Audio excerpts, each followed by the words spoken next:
शुभ संकेत नहीं है माधव।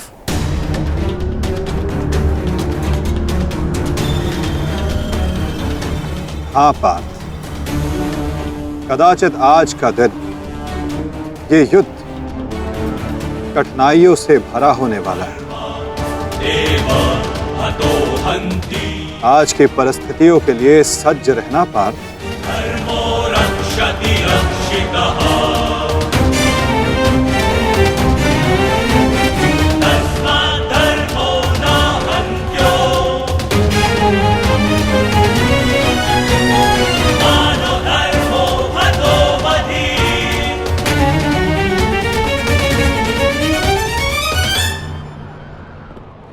अपनी रणनीति बनाने से पूर्व हमारे लिए शत्रु का मन जान लेना, उसकी रणनीति जानना हमारे लिए आवश्यक है।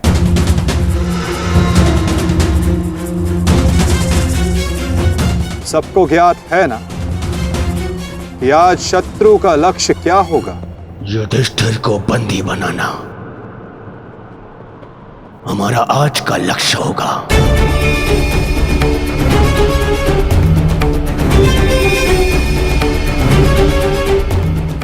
युधिष्ठिर को बंदी बनाकर मुझे इस युद्ध को यही समाप्त करना है। मेरे आज भाई वीर गति को प्राप्त हुए हैं। अब तक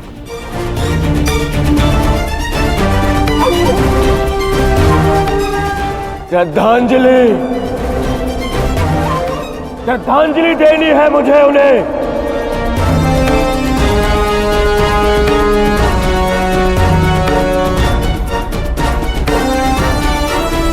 बहुत पीड़ा भरी मृत्यु दी है उस भीम ने मेरे भाइयों को।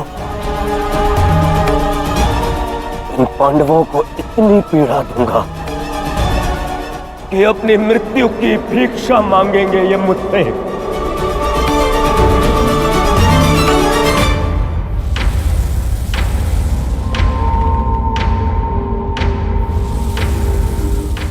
मित्रगण, वचन दो मुझे, आज चाहे जो भी तुम्हारे मार्ग में आ जाए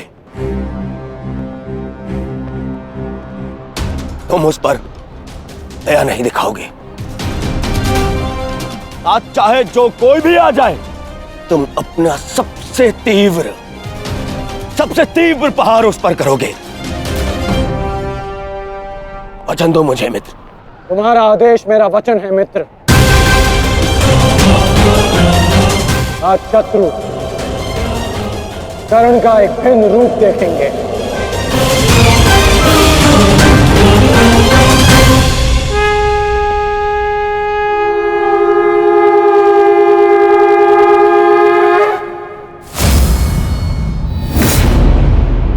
आक्रमण! आक्रमण! आक्रमण! आक्रमण!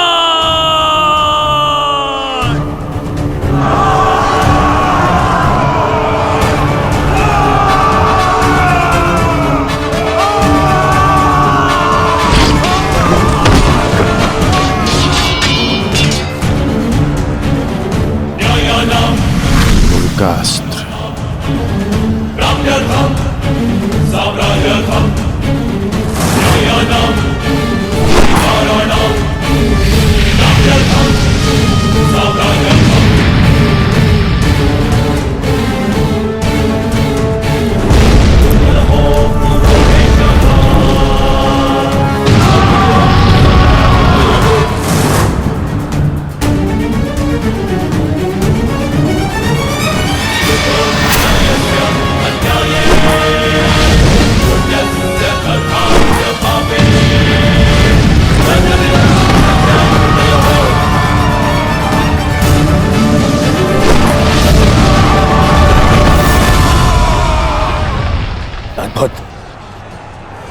अद्भुत मित्रगण,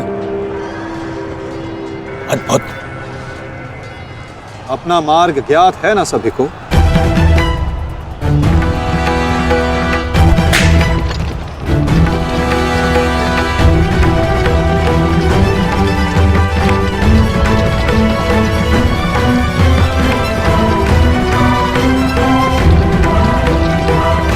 ये क्या कह रहे हो संजय?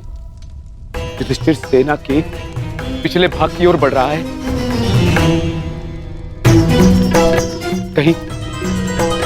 कहीं उसे हमारी रणनीति का भान तो नहीं हो गया? कौरव युधिष्ठिर को बंदी बनाना चाहते हैं। ये तो मुझे ज्ञात नहीं है महाराज, किंतु युवराज दुर्योधन इस बात से बहुत व्यग्र हो रहे हैं।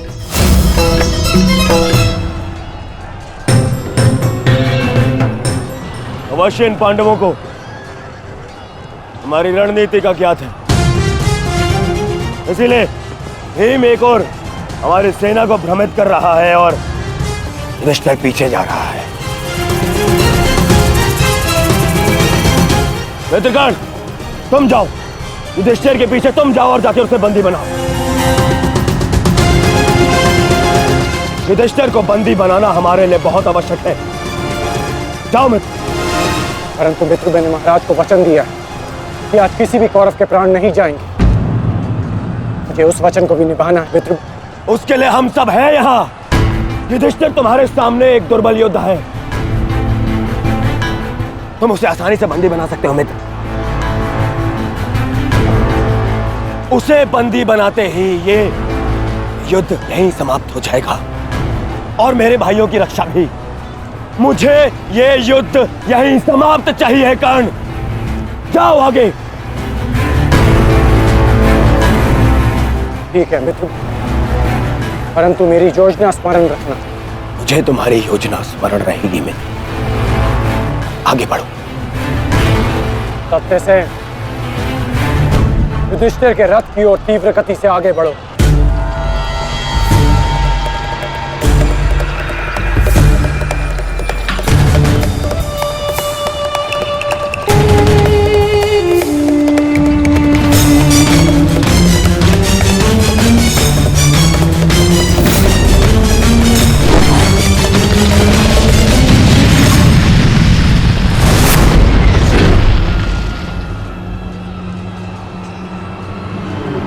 योद्धा शत्रु की ओर आगे बढ़ता है, उससे पीछे नहीं भागता। मैं तुम्हें युद्ध का आह्वान देता हूं कौन्तेय।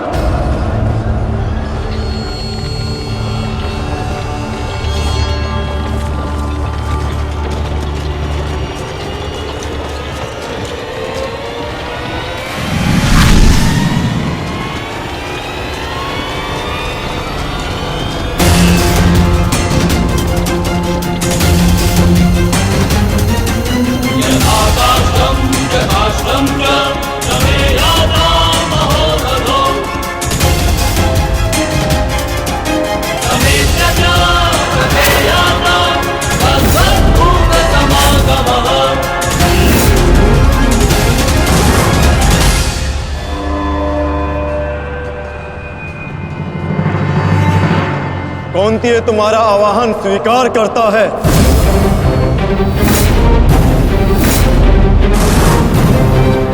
छल, आपने मेरे साथ छल किया माधव। नहीं अंगराज, छल नहीं, ये रणनीति है।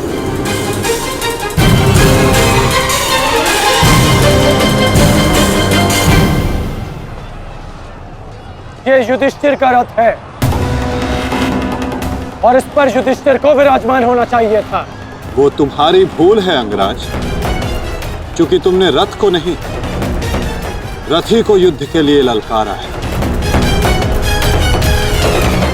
और तुमने युधिष्ठिर को नहीं, कौन्तेय को ललकारा है, युद्ध का आवाहन दिया और उसने तुम्हारे इस युद्ध के आवाहन को स्वीकार किया है। तुम सदैव मुझसे द्वंद्व करने का अवसर ढूंढते रहे हो कर्ण। समय आ गया है, अब दिखाओ कि तुम कितने समर्थवान और कुशल योद्धा हो। अपना आवाहन पूर्ण करो मुझसे और वहां भ्राता भीम अपनी प्रतिज्ञा पूर्ण करेंगे।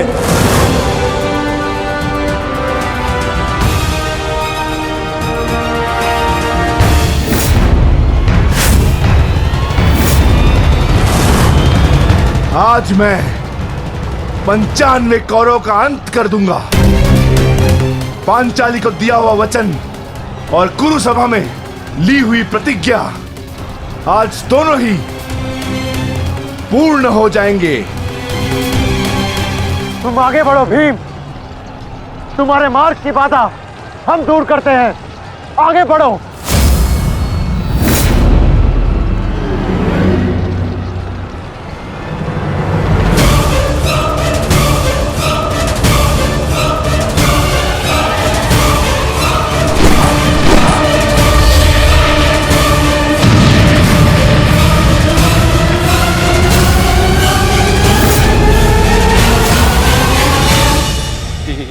ये क्या कह रहे हो संजय? वहां वासुदेव ने काट से कर्ण को फंसा दी और यहाँ भीम हमारे व्यू में प्रवेश कर चुका है। शेष तीनों पांडव उसके पीछे हैं। अब कौन बचाएगा मेरे पुत्रों के प्राण? कौन करेगा उनकी रक्षा?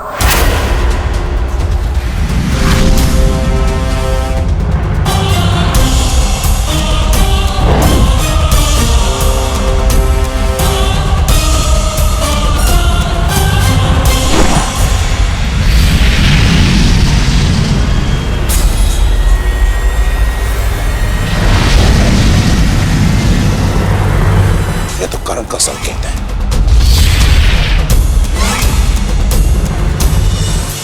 तुम कोई भी संकेत दे लो कर्ण, तुम्हारी सहायता के लिए यहां कोई नहीं आ पाएगा और ना ही मैं तुम्हें कौरवों की रक्षा करने के लिए यहां से जाने दूंगा।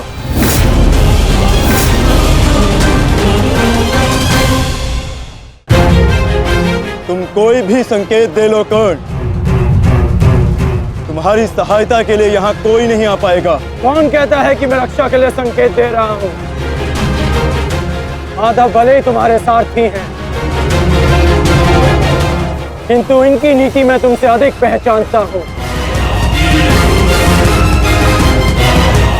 तुमने भले ही माधव की सहायता से मुझे युद्ध क्षेत्र से अलग कर दिया, किंतु मेरी रणनीति को विफल नहीं कर पाओगे अर्जुन।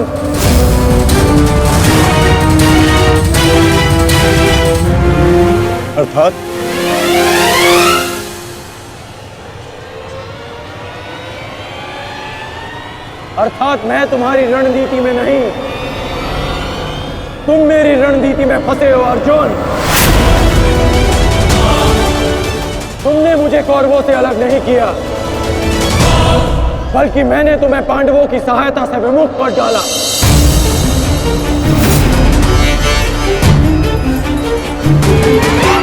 अब तुम भीम की सहायता नहीं कर पाओगे अर्जुन, और भीम किसी कौरव का वध नहीं कर पाएगा।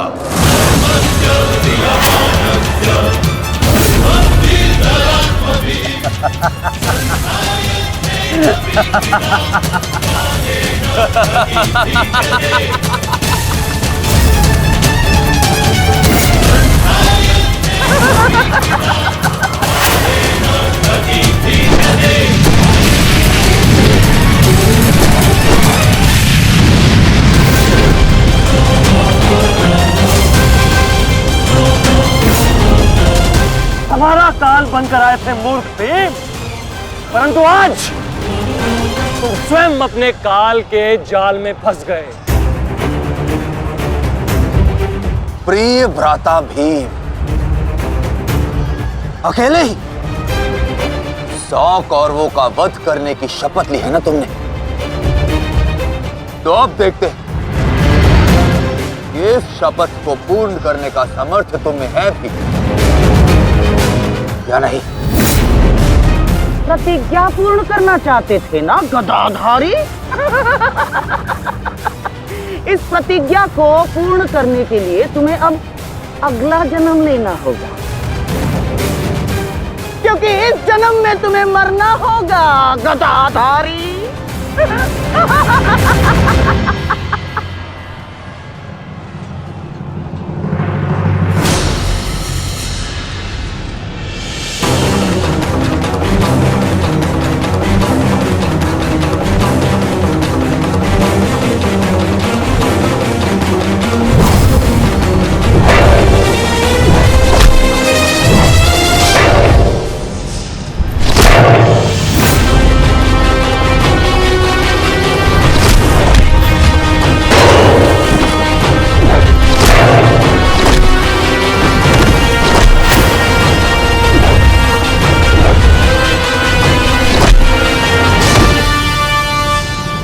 तुमने मेरे भाइयों को बहुत निर्दयता से मारा है भीम। अब मैं तुम्हारे लहू से उनका तर्पण करूंगा। और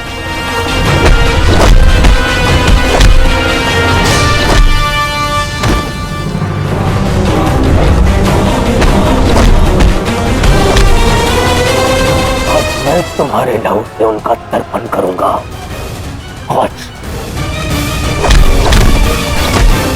भीम, आज मैं अपने भ्राताओं की मृत्यु का प्रतिशोध लेकर रहूंगा। सावधान!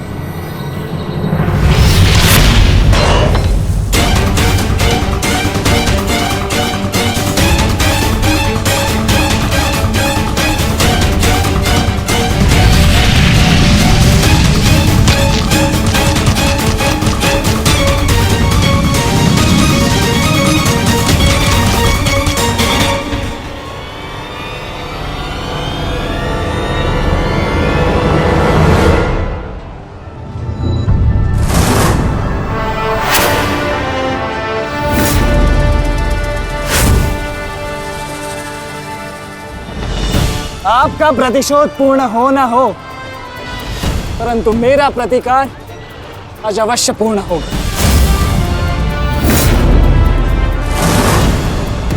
अभिमन्यु, दो योद्धाओं के बीच में आना युद्ध नियमों के विरुद्ध। 6 महारथियों ने अकेले ताचरी भीम को घेरा है। नियम तो आपने भंग किया है, तो अब यह अधिकार मुझे भी है।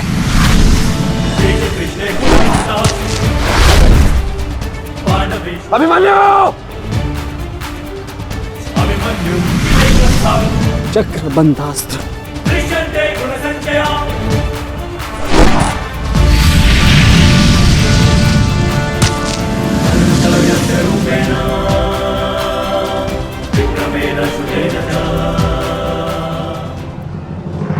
अभिमन्यु, तुम भूल रहे हो, मैं तुम्हारे पिता के आचार्य का पुत्र हूं। चक्रबांध अस्त्र का तोड़ मैं जानता हूं। चक्र विपरीत अस्त्र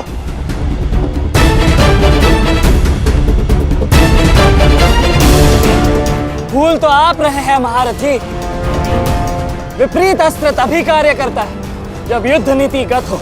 एक योद्धा पर आप सभी ने आक्रमण कर युद्ध नीति भंग की। अब अपनी इस अनीति का दमन देखिए। बालक! बालक! मेरी शत्रुता तुमसे नहीं है। मेरे मार्ग से हट जाओ, अन्यथा अपने प्राणों से हाथ धो बैठोगे। धो तो आज मैं उस कलंक को दूंगा जो मेरे परिवार के माथे पर है, कि अपने कुलवधू के अपमान का प्रतिकार नहीं कर पाए।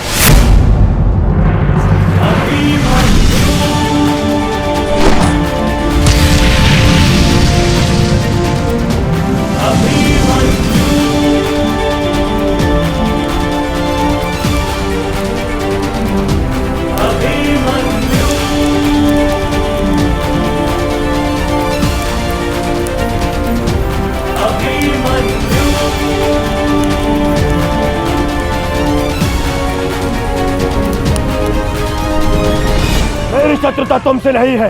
मेरे मार्ग से हट जाओ, अन्यथा अपने प्राणों से हाथ धो बैठोगे। धो तो आज मैं उस कलंक को दूंगा जो मेरे परिवार के माथे पर है, कि अपने कुलवधू के अपमान का प्रतिकार नहीं कर पाए।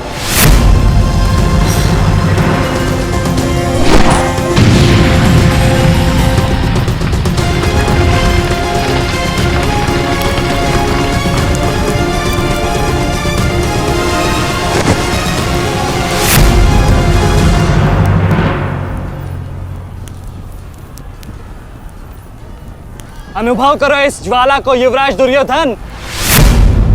ये वही ज्वाला है जो इतनी वर्षों से मेरी माता के हृदय में धधक रही है।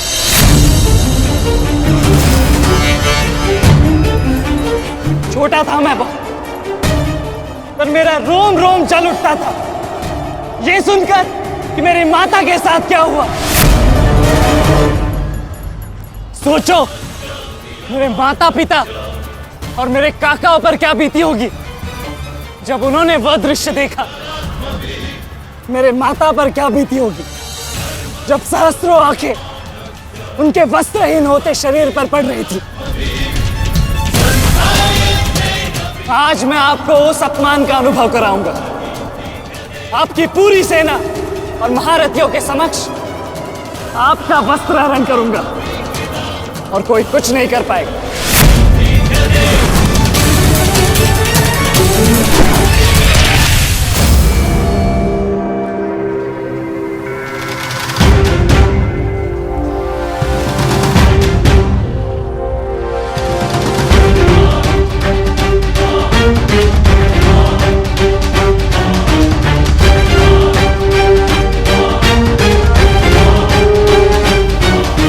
अनुभव करो उस अपमान का, अनुभव करो उस वस्त्र हरण से हुए अपमान का जो आप सभी ने किया। नदी जब सीमा तोड़ती है तो बाढ़ आती है। आज आपकी पाप की धारा की बाढ़ में आप स्वयं बह जाएंगे काकाश्री।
आप अपनी शक्ति व्यर्थ कर रहे हैं आचार्य।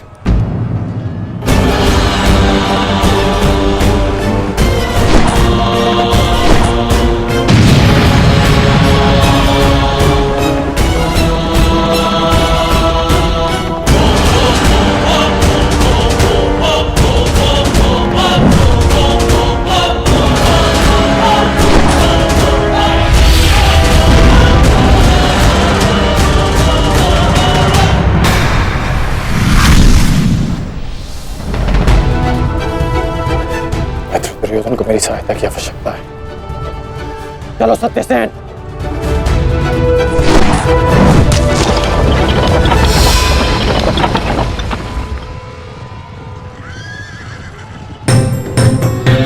कहां चले अंगराज? मैं जानता हूं कि तुम्हारे मित्र पे आए संकट का संदेश तुम्हें मिल चुका है, परंतु मैं तुम्हें जाने नहीं दे सकता। तुम कदाचित मुझे रोक सकते थे अर्जुन, परंतु तुमने एक भूल कर दी।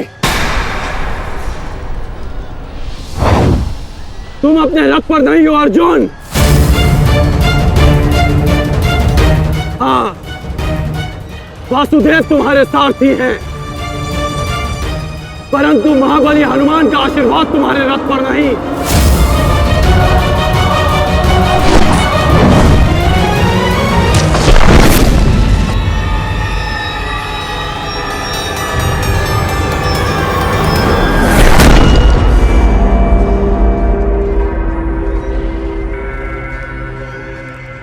चलो।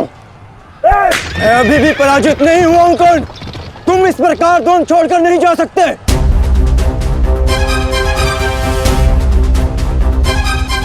तुम युद्ध के नियम भूल रहे हो अर्जुन। युद्ध का नियम है कि महारथी ही महारथी के साथ द्वंद्व कर सकता है, और तुम रथ विहीन हो, इसलिए मैं तुम्हारे साथ द्वंद्व नहीं कर सकता।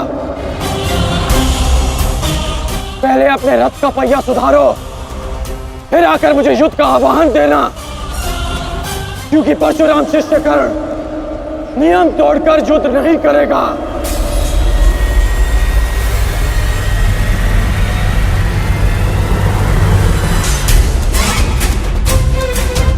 चलो सत्यसेन।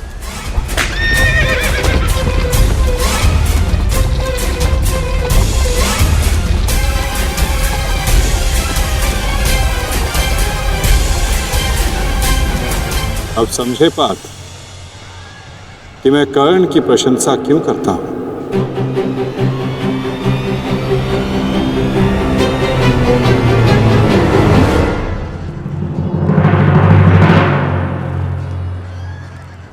मानता हूं कि आपका वध करना काकाश्री की प्रतिज्ञा थी।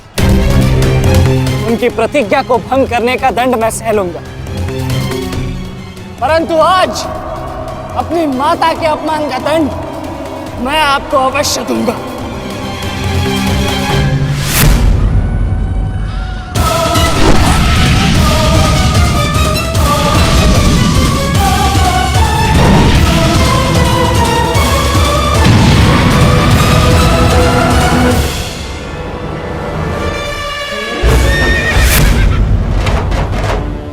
किसी की प्रतिज्ञा टूटे, पर मेरी प्रतिज्ञा नहीं टूटेगी अभिमन्यु। और मेरी प्रतिज्ञा है कि जब तक मैं जीवित रहूंगा मेरे मित्र के प्राण नहीं जाएंगे।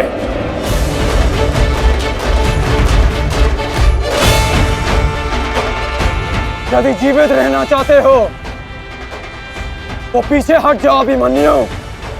आप भूल रहे हैं अंगराज कि मैं किसका पुत्र हूं।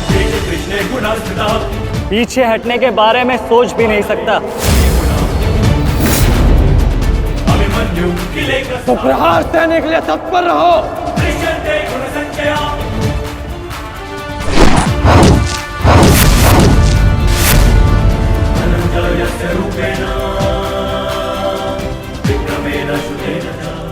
ये मेरे लिए पर्याप्त नहीं अंगराज।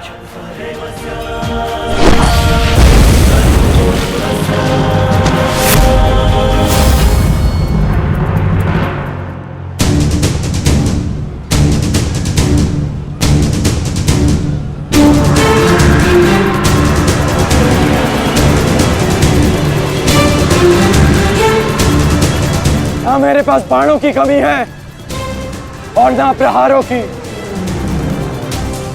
ये अंतिम अवसर है अभिमन्यु, लौट जाओ।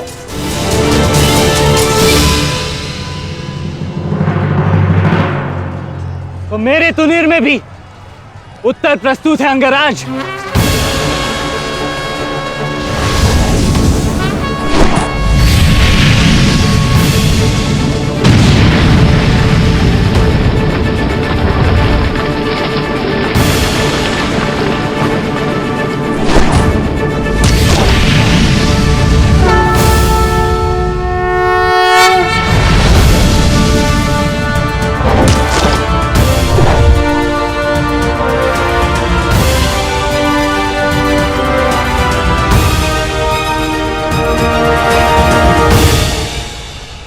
मैं तुम्हारा सामर्थ्य स्वीकारता हूं।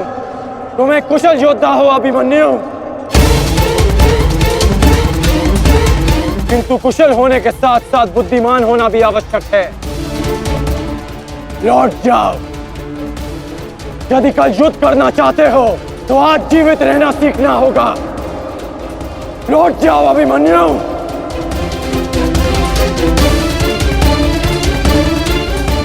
एक योद्धा के लिए आज या कल नहीं होता अंगराज। उसके लिए केवल वो ही पल होता है जिसमें वो मृत्यु के सामने खड़ा होता है। एक वीर योद्धा से सुना था मैं, हे मृत्यु, तैयार यदि तू आने को, प्रसन्न मुखा। द्वार खुला है, तेरा स्वागत, प्रसन्न मुखा।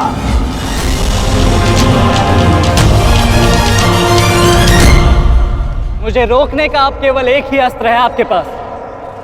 यह आपको मेरा वध करना होगा। तो लीजिए अंगराज, अपने पुत्र के मृत्यु का प्रतिशोध लीजिए। आपके समक्ष आज वो योद्धा खड़ा है जिसके पिता ने आपके पुत्र का वध किया था। प्रतिकार कीजिए अंगराज, रुके क्यों है? क्योंकि जो पीड़ा मैंने सही,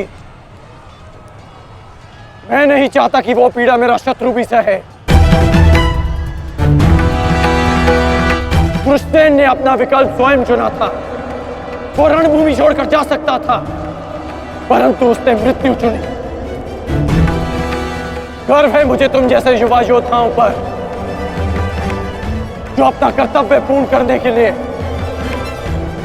सदैव तत्पर रहते हैं। मैं जानता हूं कि तुम पीछे नहीं हटने वाले अभिमन्यु,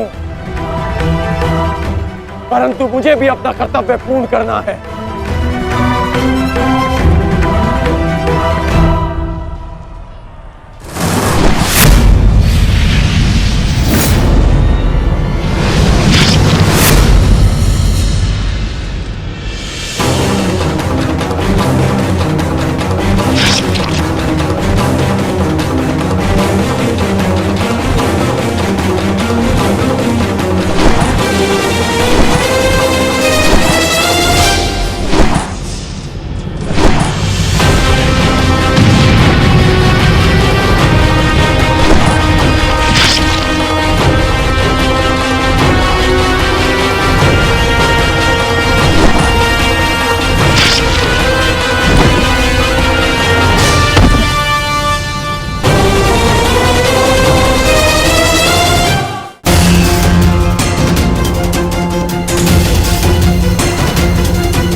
तुम्हें देखकर मुझे अपना बचपन स्मरण हो रहा है।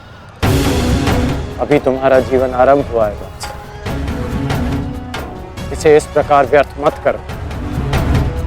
मैं आशा करता हूं कि अगली बार जब हम दोनों मिले तो दो शत्रुओं के भांति नहीं, तो वीरों के भांति एक दूसरे के गले में। अभी तुम्हारा जीवन शेष है, जाओ बस।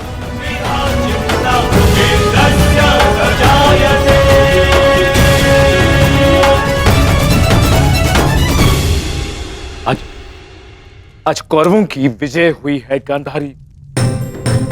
पांडवों की एक अक्षुणी सेना को ध्वंस कर दिया है हमने आज। भीम हमारे एक भी पुत्र को क्षति नहीं पहुंचा पाया, एक भी।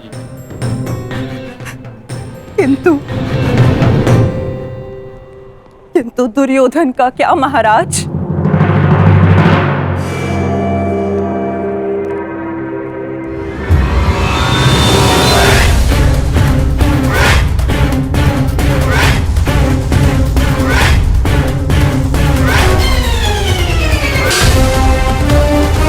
मित्र,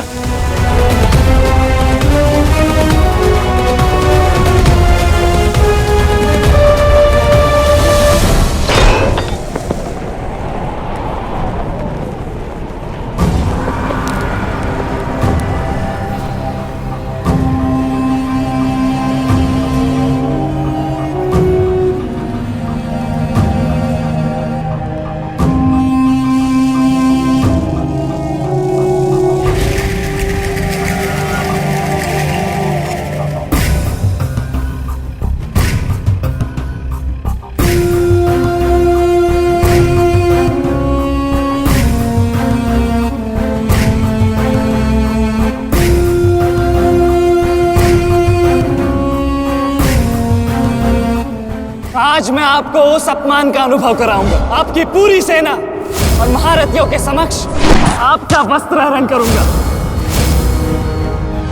परंतु आज अपनी माता के अपमान का दंड मैं आपको अवश्य दूंगा।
दुर्योधन, रुकिए ज्येष्ठ, ऐसा मत कीजिए।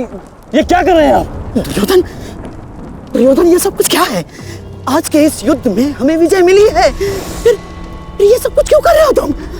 ऐसी विजय जो अपमान की थाली में सजा कर मिले, ऐसी ही विजय से श्रेयस्कर है कि मृत्यु को पालूं।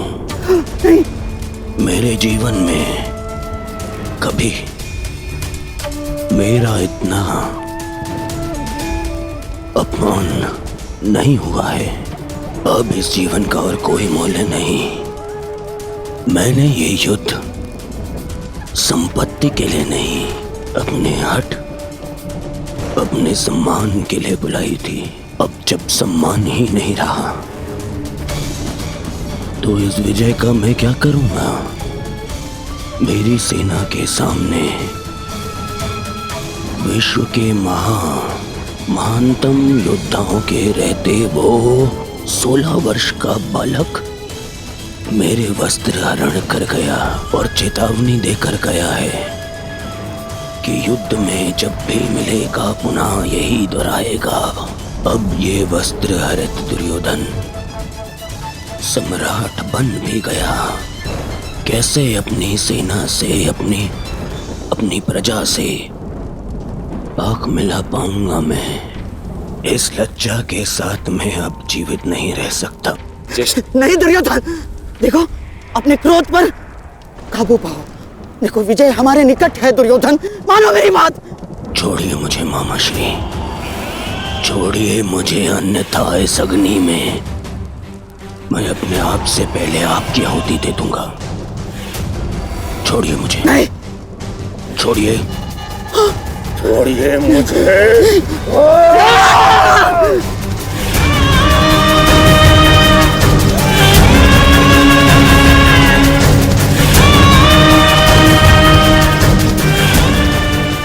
नहीं, नहीं दुर्योधन, देख क्या रहे हो मूर्खों? कोई रोको इस अनर्थ को।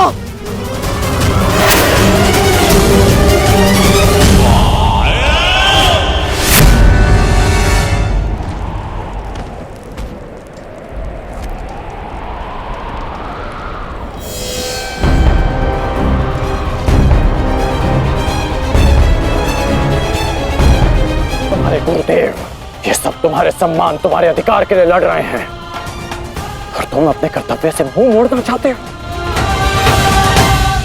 पूछो अपने सैनिकों से कि आज जो युद्ध में हुआ कि क्या वो उससे लज्जित हैं या वो कल युद्ध में उसका प्रतिशोध लेंगे? बोलो सैनिकों। प्रतिशोध लेंगे, प्रतिशोध लेंगे, प्रतिशोध लेंगे।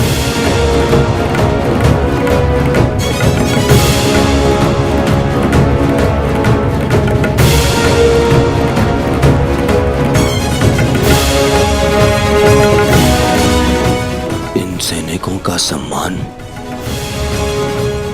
मेरे मन में लगी अग्नि को बुझा नहीं सकता मित्र। मैं तुम्हारे लिए सदैव प्रस्तुत हूं मित्र। आदेश दो मुझे, आदेश दो कि क्या चाहिए तुम्हें। तुम्हारी पीड़ा को शांत करने की औषधि क्या है मित्र, बताओ मुझे। मुझे अपने इस अपमान का प्रतिशोध चाहिए। जिसने मेरा मान हरण किया उसके प्राण हरण करने हैं मुझे अभिमन्यु चाहिए।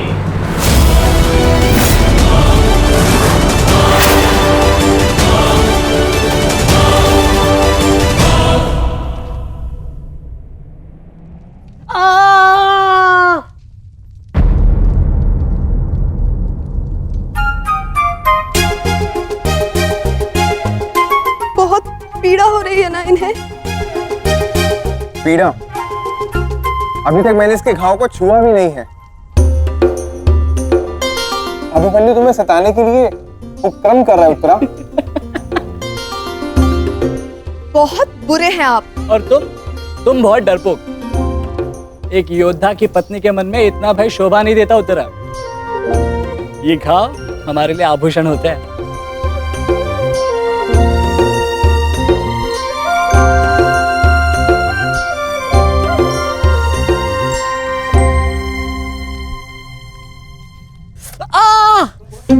क्यों सताते हो तुम उसे? अब क्या करूं माता, वो तो आजकल हर बात पर क्रोधित हो जाती है।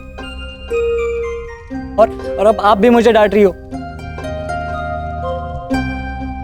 तुम्हें अधिक चोट तो नहीं आई ना पुत्र? नहीं पिताश्री, बल्कि बहुत कुछ सीखने को मिला।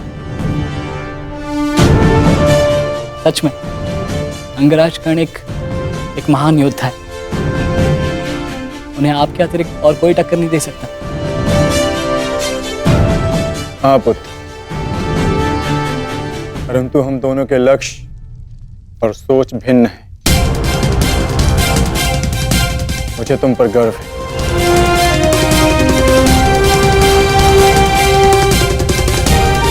गर्व तो होना ही चाहिए। आज अभिमन्यु ने दुर्योधन को उचित उत्तर दिया।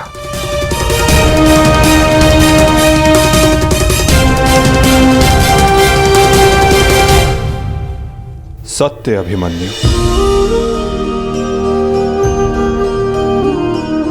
आज तुमने जो युद्ध भूमि में किया वो अद्भुत था, और मुझे विश्वास है कि कल का दिन इतिहास में तुम्हारा नाम सदैव के लिए अमर कर देगा अभिमन्यु।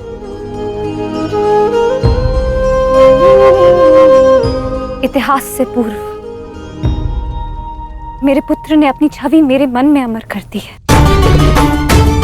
14 वर्षों के पश्चात आज पहली बार मन को एक शीतलता पहुंची कि मेरे पुत्र ने मेरे साथ हुए अपमान और अत्याचार का भान उस दुर्योधन को करवाया। मेरी आत्मा को जैसे एक वस्त्र का संबल मिल गया। इसके लिए मैं सदैव के लिए अभिमन्यु की ऋणी रहूं। जीवन तो पल पल में है सखी, जिस पल को जी लो वही जीवन होता है। आज तुम प्रसन्न हो, जी लो सखी, आज का दिन जी लो। कल का दिन तो अभिमन्यु के जीवन का अंतिम दिन होना चाहिए। और स्मरण रहे, सरल मृत्यु नहीं देनी है उसे। मृत्यु आने की पीड़ा का आभास कराना है। और जब तक वो भूमि पर रेंगता हुआ दया की भीख ना मांगे, मृत्यु नहीं आनी चाहिए उसे। वो मृत्यु मांगेगा और मैं हर पल उसे मृत्यु और जीवन के बीच में झुलाऊंगा। झुलाऊंगा मैं उसे। असंभव युवराज, जब तक युद्ध भूमि में पांडव उपस्थित हैं तब तक अभिमन्यु तक पहुंचना असंभव होगा। वैसे तो इन्हें ज्ञात होगा कि आज आपके साथ जो हुआ उसका प्रतिशोध आप अवश्य लेंगे। इसी कारण अभिमन्यु तक पहुंचना इतना सरल नहीं होगा।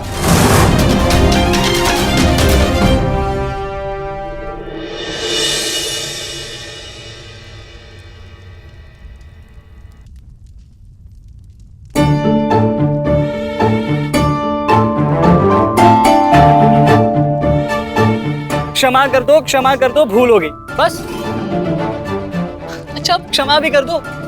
जिसने युवराज दुर्योधन का मस्तक झुका दिया वो आज तुम्हारे समक्ष सर झुकाए मना रहा है तुम्हें। देखो, किसी ने मुझे इस प्रकार सर झुकाए देख लिया ना तो मेरा बहुत उपहास उड़ाया जाएगा।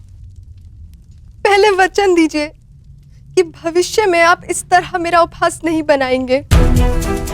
आपको अनुमान भी है मैं कितनी भयभीत हो गई थी। अब इसमें भयभीत क्या होना उत्तरा? आप नहीं समझेंगे, मुझे आपसे बात ही नहीं करनी।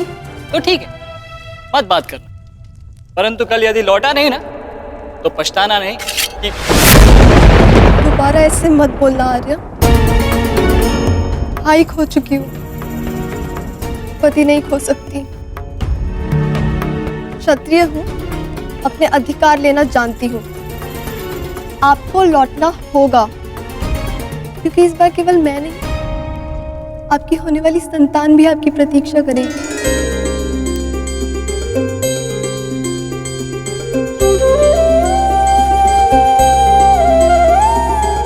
सत्य उत्तरा?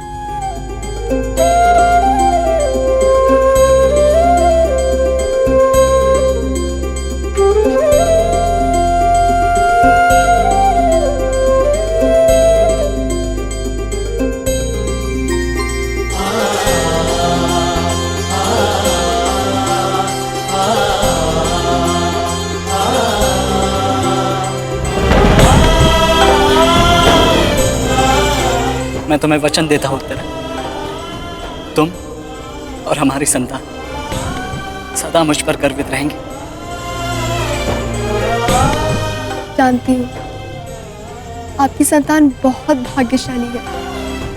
उसे अपने पिता की शौर्य गाथा सुनने को मिलेगी। गाथाएं विजय के साथ होती है उत्तरा, और विजय अभी शेष है। युद्ध शेष रहे या न रहे, उस अभिमन्यु के प्राण शेष नहीं रहने चाहिए। आचार्य, आप सेनापति तीरगत के वीर नरेश शर्मा, मध्य नरेश शैल्य, अश्वत्थामा अंगराज, इतने वीरों के होते हुए भी क्या एक बालक को बंदी बनाया नहीं जा सकता? तुम्हारे प्रतिशोध के लिए केवल कुशल योद्धाओं की नहीं बल्कि एक उत्तम योजना की आवश्यकता है मेरे होने वाले सम्राट। हमारी सफलता एक उत्तम योजना में छिपी है।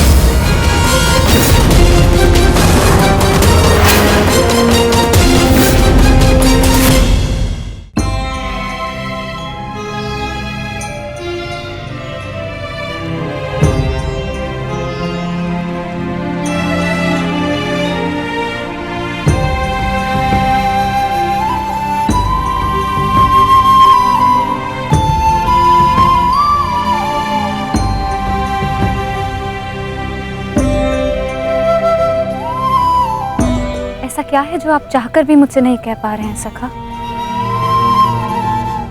ये रात का अंधकार भी आपके मुख पर आए हुए भाव मुझसे नहीं छुपा सकता। रात्रि के बाद दिन आता है सखी, उसी प्रकार जीवन के पश्चात मृत्यु आती है।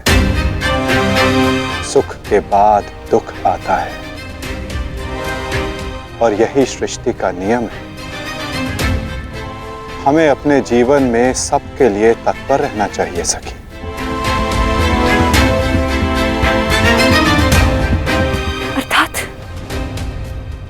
अर्थात जो मेरा भय है, क्या वो सच होने वाला है माधव? क्या कल पांडवों के साथ कुछ अनिष्ट होने वाला है?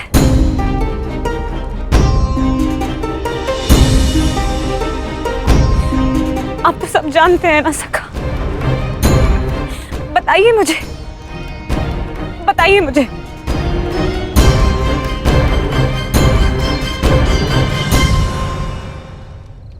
कभी कभी भविष्य का ज्ञान होना भी दुख का कारण बन सकता है सखी। यदि समय के अनुसार मनुष्य को सत्य का ज्ञान हो तो वो स्वयं को संभाल सकता है। और आज तुम्हारी प्रसन्नता का दिन है सखी। आज तुम्हारे पुत्र ने तुम्हारे अपमान का प्रतिकार किया है। जाओ सखी, जाकर सो जाओ। चूंकि जीवन की हर रात्रि सदैव सोने के लिए नहीं होती।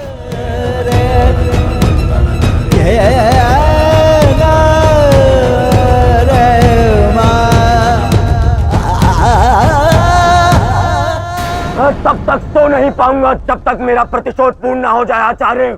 प्रतिशोध की आग में कोई और भी जल रहा है। युवराज दुर्योधन,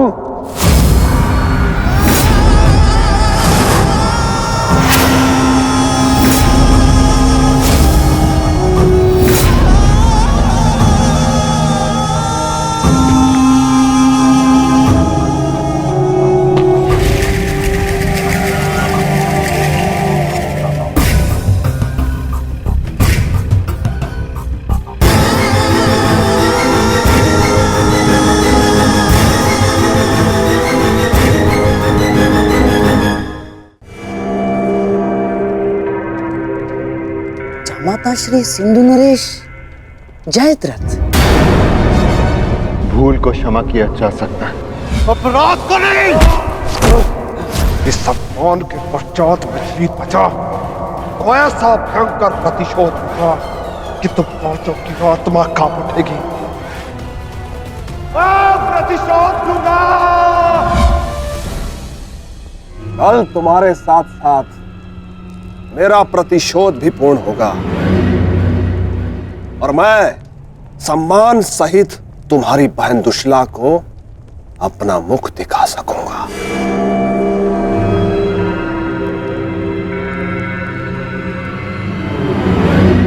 इतने समय आप कहाँ थे सिंधु नरेश?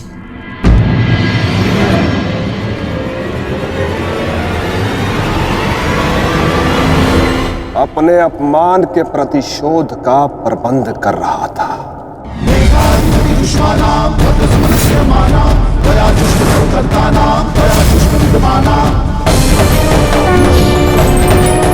पुत्र जयद्रथ,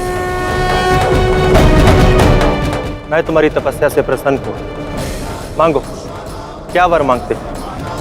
महादेव, मुझे अपने प्रतिशोध का अवसर चाहिए। शपथ ली है मैंने, जब तक पांडवों के अपमान का प्रतिशोध नहीं लूंगा तब तक मुकुट धारण नहीं करूंगा। और वो दिन कल आएगा वो दिन जब मैं पांडवों को ऐसी पीड़ा दूंगा कि वो जीवन भर नहीं भुला सकेंगे।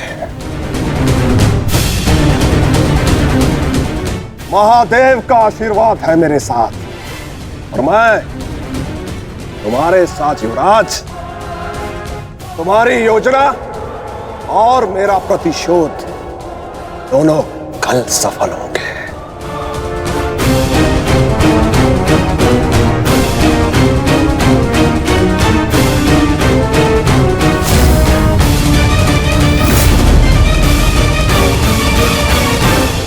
हर हर महादेव, हर हर महादेव।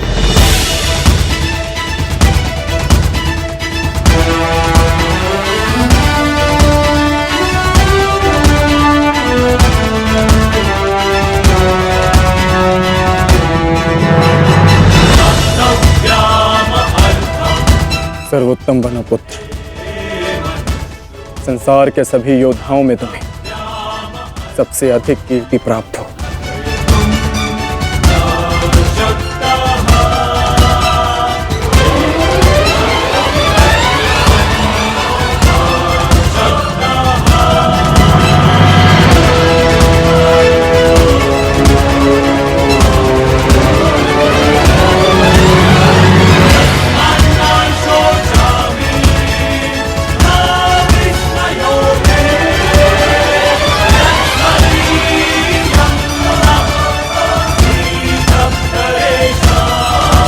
आशीर्वाद दीजिए मामा श्री कि मैं विजय श्री प्राप्त कर लूं।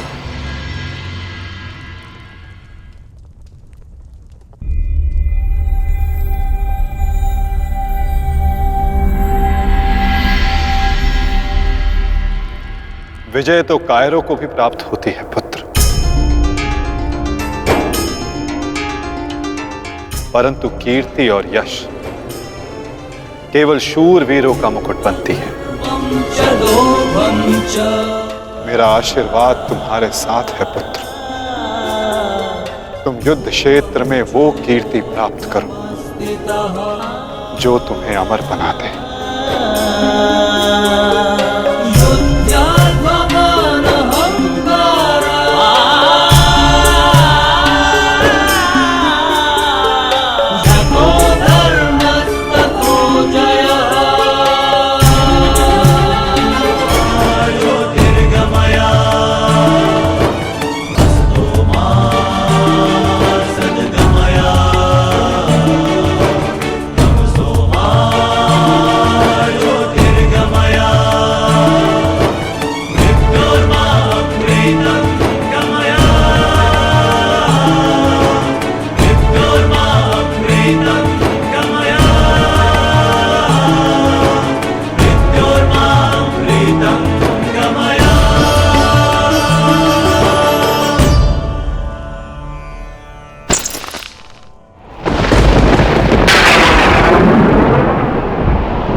क्या हुआ अंगराज?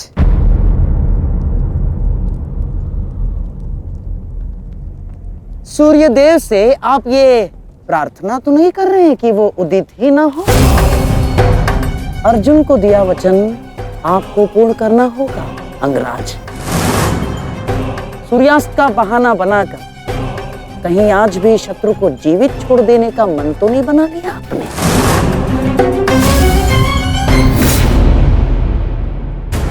कभी कभी मौन रहने से प्राण बच जाते हैं। अब एक और शब्द अपने मुख से निकाला तो युद्ध आरंभ होने से पूर्व ही शत्रु से पहले मैं अपने पक्ष के किसी योद्धा का वध कर दूंगा। अंगराज, अंगराज आप क्रोधित क्यों हो रहे हैं? मेरे कहने का तात्पर्य केवल यह है कि आपके पुत्र वृषसेन की मृत्यु तो स्मरण है ना आपको? वृषसेन के हत्यारे अर्जुन का पुत्र ही आज आपका लक्ष्य होना चाहिए। बस मैं यही कहना चाह रहा था। कर्ण को स्मरण है मामा श्री।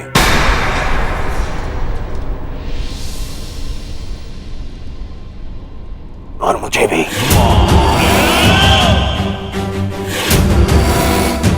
आज हम वृषसेन की मृत्यु और मेरे अपमान का प्रतिकार दोनों लेंगे। मैं केवल इतना जानना चाहता हूं कि इस प्रतिकार से पूर्व उस कौटे अर्जुन को मार्ग से हटाने का क्या प्रबंध करना चाहिए? उसका प्रबंध मैं कर चुका हूं मेरे होने वाले सम्राट।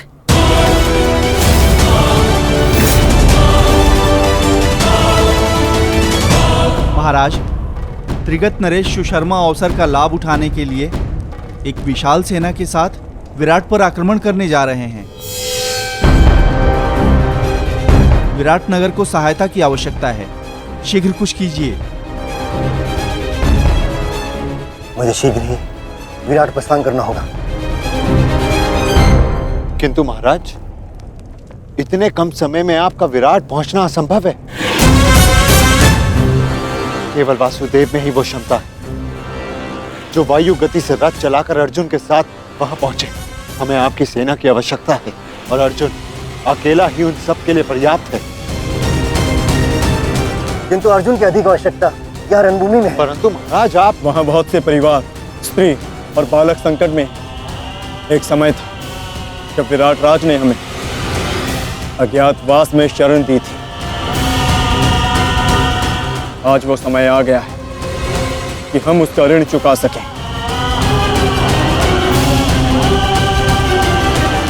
और फिर अभिमन्यु भी तो यहाँ है।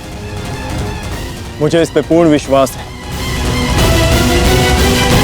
और मैं आपको विश्वास दिलाता हूँ पिताश्री कि युद्ध भूमि में आपकी कमी शत्रु को अनुभव नहीं होगी। जब आप सुशर्मा का नाश करेंगे तो आपके पुत्र की शौर्य की कीर्ति आपका स्वागत करेगी। चलिए माता, विराट की ओर प्रस्थान करें। जैसी रथी की इच्छा और जैसी महारथी की आकांक्षा।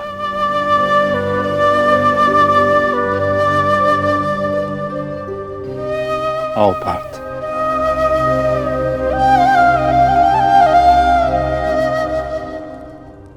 बधाई हो मेरे होने वाले सम्राट। अर्जुन रणभूमि छोड़कर विराट के लिए प्रस्थान कर चुका है।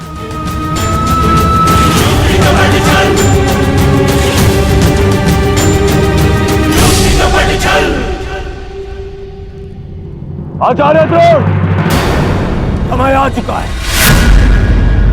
हमारी सेना को अपनी योजना अनुसार सज्ज कीजिए। जिस प्रकार चक्की का पत्थर एक ही चक्कर में अन्न के दानों को पीस देता है, उसी प्रकार हमारी यह सेना शत्रु सेना को एक ही चक्कर में पीस देगी युवराज। और अपनी सेना के नाश को रोकने के लिए आएगा वो महावीर अभिमन्यु। और वहां हम उसके प्राण फाड़ लेंगे, जिसने मुझे अपने बाणों के चक्र में फंसाया था।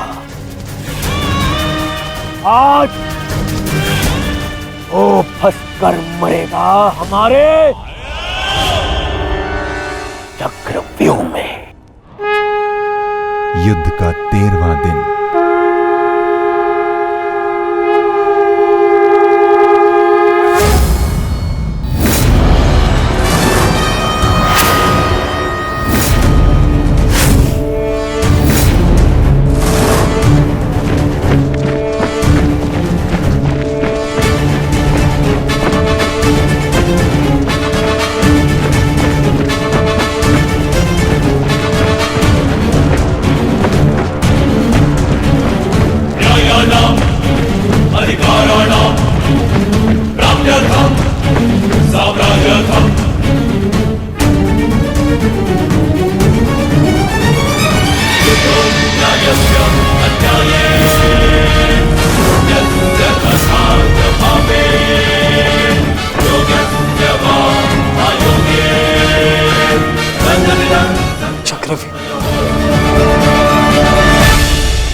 युधिष्ठिर, मैं कौरव सेनापति द्रोण चेतावनी देता हूं तुम्हें कि यदि तुम विजय प्राप्त करना चाहते हो तो इस व्यू के भीतर आओ,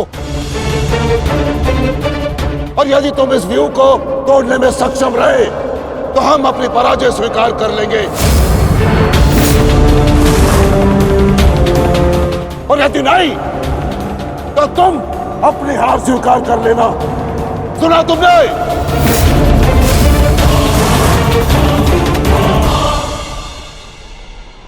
आचार्य द्रोण, हम अवश्य ही इस चक्रव्यूह को ध्वंस कर देंगे।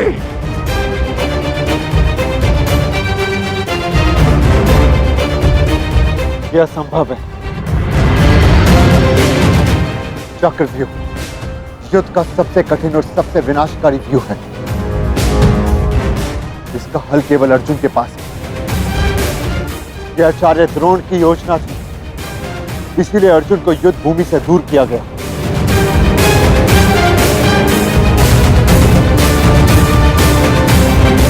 कोई तो मार्ग होगा। मार्ग है।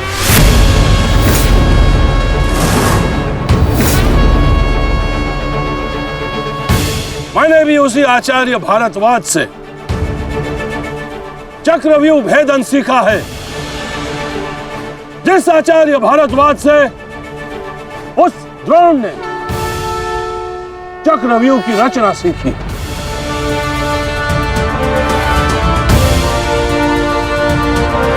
इस चक्रव्यूह का भेदन मैं करूंगा।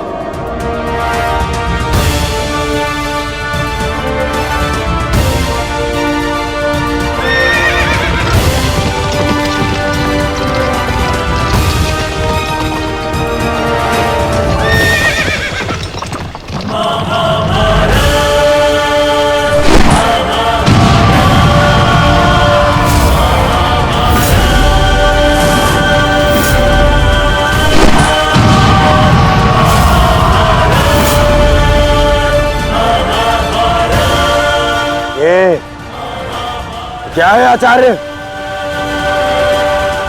पांचाल नरेश द्रुपद तो इस व्यू को तिनके की तरह तोड़ते हुए आगे बढ़ रहे हैं।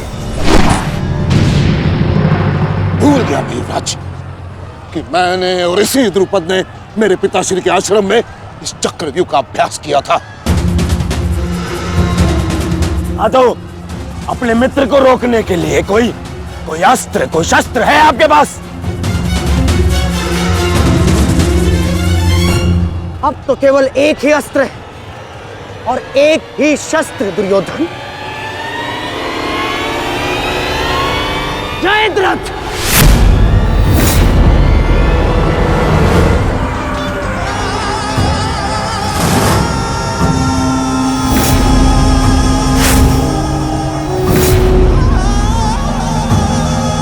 जयद्रथ, कदाचित द्रौपदी के पतियों द्वारा किया गया अपमान भूल गए हो तुम, इसीलिए द्रौपदी के पिता के समक्ष उपस्थित हुए हो। आज द्रौपदी के पति हो या उसके पुत्र, कोई मुझे नहीं रोक सकता।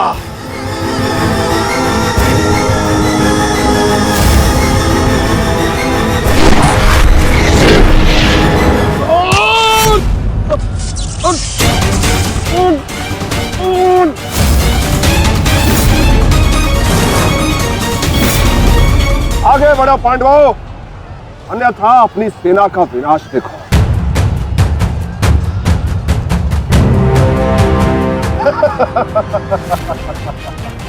शेष पिताश्री, मुझे आज्ञा दीजिए। मुझे चक्रव्यूह के भीतर प्रवेश करने का मार्ग ज्ञात है। मैंने पिताश्री से सुना था कि ये मैं कर सकता हूं। नहीं अभिमन्यु, मैं तुम्हें इसकी अनुमति नहीं दे सकता। धर्मराज ठीक कह रहे हैं। आचार्य ने कुछ सोच समझकर ही इस व्यू की रचना की है। अब इसे शक्ति का सम्मिलित प्रहार ही तोड़ सकता है। मैं और भीम मिलकर प्रहार करेंगे।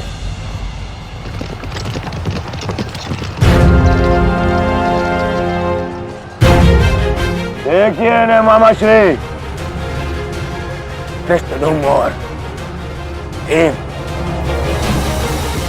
स्वयं आक्रमण कर रहे हैं।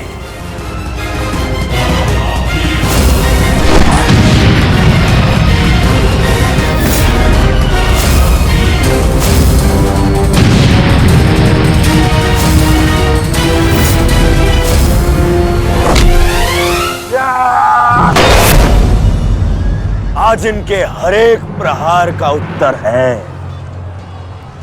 जयद्रथ।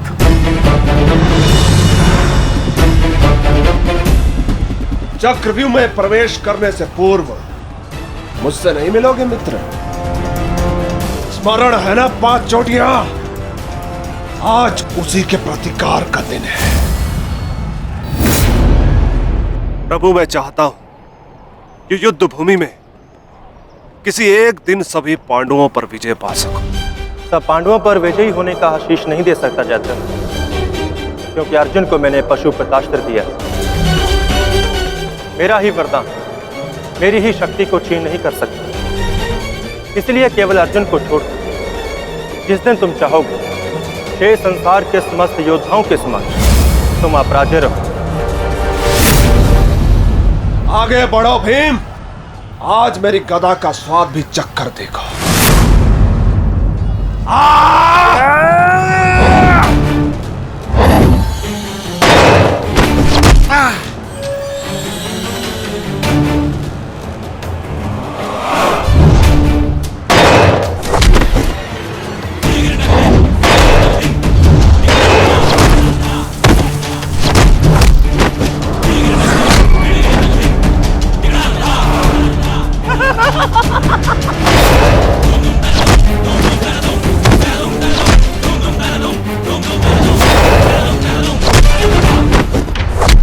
मारो से।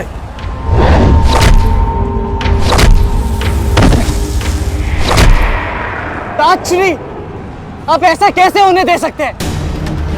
ताजश्री भीम और मामा दृश्यद्युम्न में शक्ति है, परंतु चक्रव्यूह को शक्ति से नहीं युक्ति से तोड़ा जा सकता है। मुझे आज्ञा दीजिए। नहीं पुत्र, भविष्य के लिए वर्तमान को दांव पर लगाया जा सकता है, परंतु वर्तमान के भविष्य को खोया नहीं जा सकता।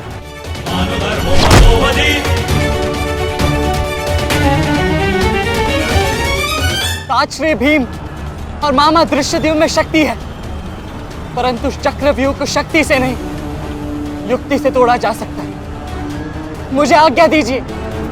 नहीं पुत्र, भविष्य के लिए वर्तमान को दांव पर लगाया जा सकता है, परंतु वर्तमान के भविष्य को खोया नहीं जा सकता। एक दांव लगाने के दोष के कारण मैं आज इस महायुद्ध में खड़ा हूं। मैं दूसरा दांव नहीं लगा सकता अभिमन्यु।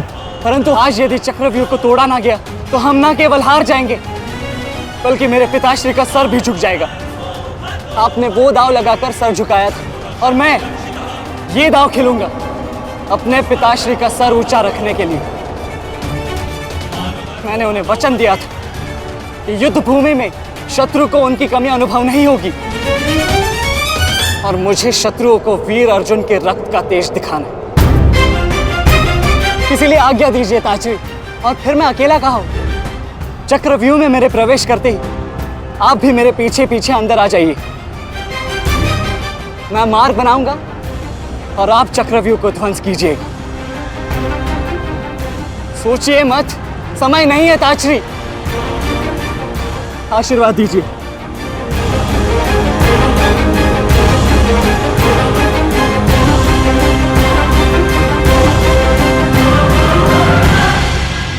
ठीक है पुत्र, किंतु सतर्क रहना, हम तुम्हारे पीछे ही रहेंगे। आगे बढ़ो।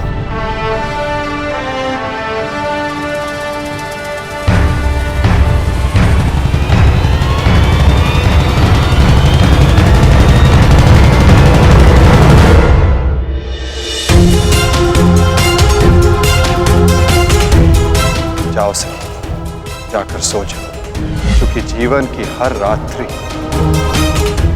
सदैव सोने के लिए नहीं होती।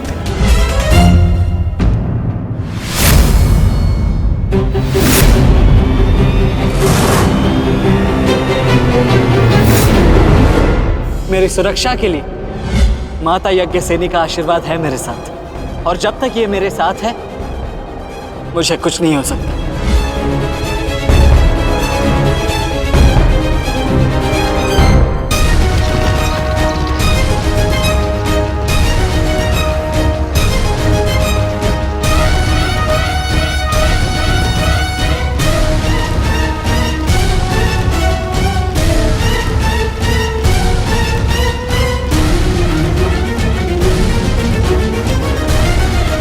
क्या हुआ माता?